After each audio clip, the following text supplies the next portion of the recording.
नमस्कार, जय हिंद, वंदे मातरम पेंशनधारकों आपका स्वागत है एक और नई पेंशन से जुड़ी ताज़ा अपडेट में। अब इतनी बढ़ेगी आपकी पेंशन प्रतिमाह जो ₹1000 की मिनिमम पेंशन मिलती है, उसमें बढ़ोतरी को लेकर यहाँ पर बहुत बड़ी अपडेट आ चुकी है कि यहाँ पर केंद्र की मोदी सरकार ने कैबिनेट की बैठक से पेंशन के प्रस्ताव को लेकर क्या-क्या नया फैसला, तो आज की इस वीडियो में विस्तार से जानेंगे।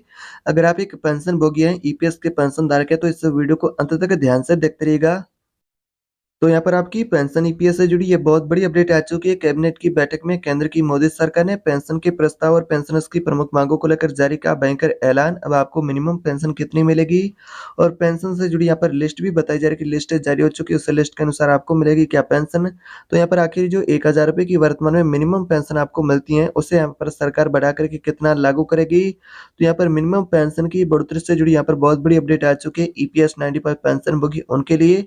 तो मोदी कैबिनेट की बैठक से इस तरह की जानकारी है कि प्रस्ताव हुआ पास और नया लिस्ट जारी हो चुका है, उस लिस्ट के अनुसार आपको मिलेगी पेंशन। तो ईपीएफ से जो प्राइवेट कर्मचारी है, जैसे कि यहाँ पर आप भी, तो यहाँ पर आपके लिए अच्छी खबर आ चुकी है। अब बढ़ेगा आपका वेतन सीमा और रिटायरमेंट पर ज़्यादा पेंशन भी आपको मिलेगा। तो आखिर यहाँ पर कैबिनेट की बैठक में क्या नया फैसला हुआ है, जिसके अनुसार किन पेंशनभोगियों को कितना लाभ मिलेगा, कितनी पेंशन मिलेगी, तो सारी जानकारी आज के इस वीडियो में आपको देखने को मिलेगी। तो वीडियो आप अंत तक ध्यान से देखते रहिएगा कि यहाँ पर आपका नया पेंशन, नया वेतन लिमिट और नए लाभ आपको कौन-कौन से देखने को मिलेंगे।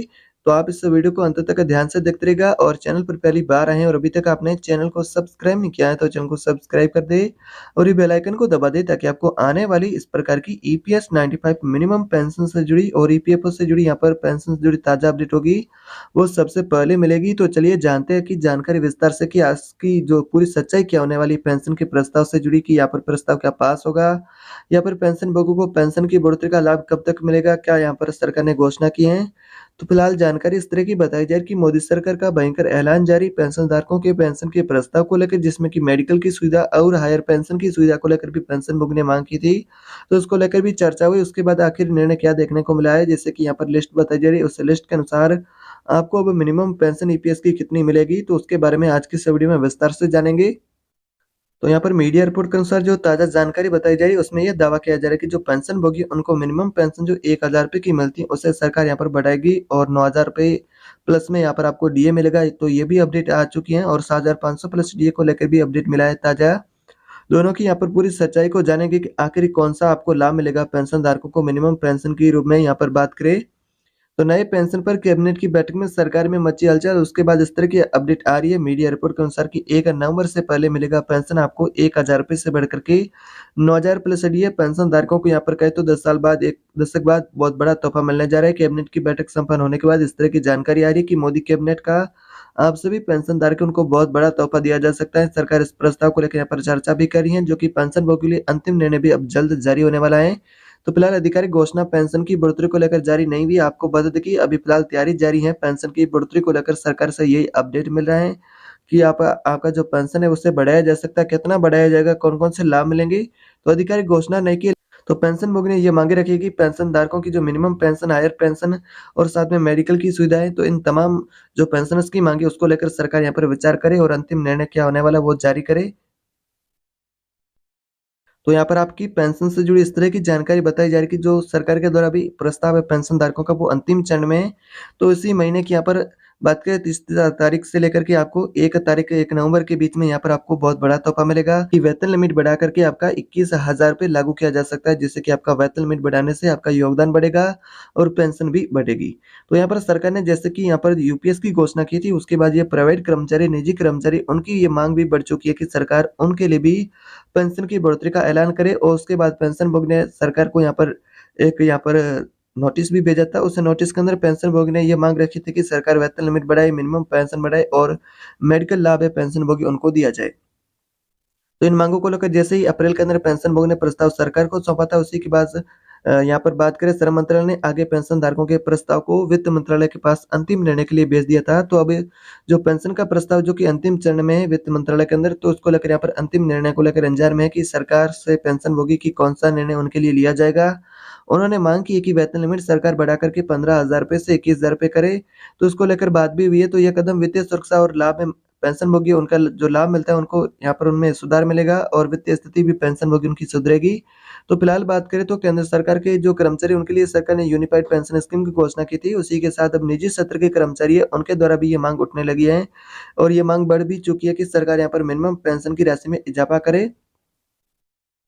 तो निजी क्षेत्र के कर्मचारी उनके लिए अच्छी खुशखबरी उन्हें जल्द मिलेगी। तो कर्मचारी वसंती संगठन ईपीएफओ के तहत पेंशन फंड के लिए वेतन सीमा बढ़ाने का प्रस्ताव है।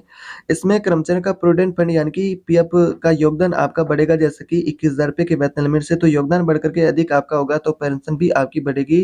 रिटायरमेंट फंड है वो भी आपका अधिक होगा। तो मीडिया रिपोर्ट के अनुसार इस तरह की जानकारी सामने आ रही है कि वित्त मंत्रालय के द्वारा जल्द इसको लेकर फैसला हो सकता है।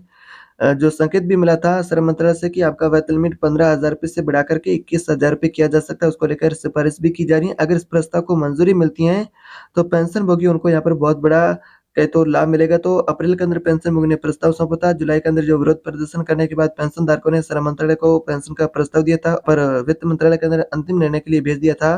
तो यहाँ पर अब अंतिम निर्णय कब होगा, तो ये इंतजार अभी पेंशनभोगियों का बना हुआ है।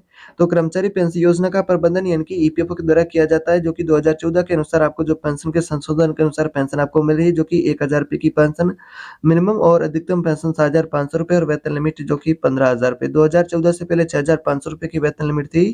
तो यहाँ पर पेंशनभोगियों की अब मांग बनी है कि 15,000 रुपए की वेतन लिमिट वो जो वर्तमान में उसको भी सरकार बढ़ाए और 21,000 रुपए का वेतन लिमिट लागू करे। तो ये प्रस्ताव अप्रैल में भेजा था और वित्त मंत्रालय इसको लेकर अब जल्द निर्णय भी लेगा।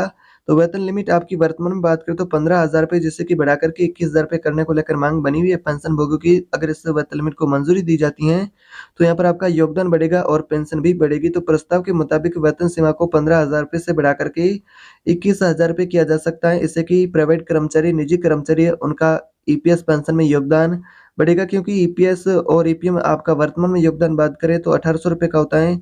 वही वेतन लिमिट बढ़ाकर के 21,000 रुपए का होता है, तो फिर आपका योगदान 2,520 रुपए होगा। तो यहाँ पर योगदान सीधा ही आपका बढ़ेगा, तो रिटायरमेंट फंड है वो भी आपको अधिक मिलेगा। तो ईपीएस की वेतन सीमा बढ़ाकर के 21,000 रुपए करने से पेंशन की राशि भी बढ़ेगी और रिटायरमेंट पर लोगों को वित्तीय सुरक्षा भी मिलेगी। तो कैसे होगा, कर्मचारियों को इसका लाभ देखा जाए तो यहाँ पर अगर वेतन सीमा अधिक से अधिक होगी तो रिटायरमेंट के समय अधिक आपका रिटायरमेंट फंड होगा, तो पेंशन भी अधिक मिलेगी। तो ईपीएस योजना में दायरे में आने वाले पेंशनभोगी उनको यहाँ पर बहुत बड़ी सौगात मिलने वाली। तो इसका सीधा मतलब ये है कि उन्हें रिटायरमेंट के बाद अधिक पेंशन मिलेगी। तो ईपीएफ योजना है जिससे कि एक सामाजिक सुरक्षा नेटवर्क है, जो कि कर्मचारियों को रिटायरमेंट के बाद एक आर्थिक सुरक्षा भी प्रदान करता है, जो कि वेतन सीमा को बढ़ाने को लेकर यहाँ पर चर्चाएं और तेज हो चुकी हैं। जिससे कि 21,000 रुपए का वेतन लिमिट लागू होता है, तो कर्मचारी का योगदान अधिक होगा, फिर उन्हें पेंशन भी अधिक मिलेगी।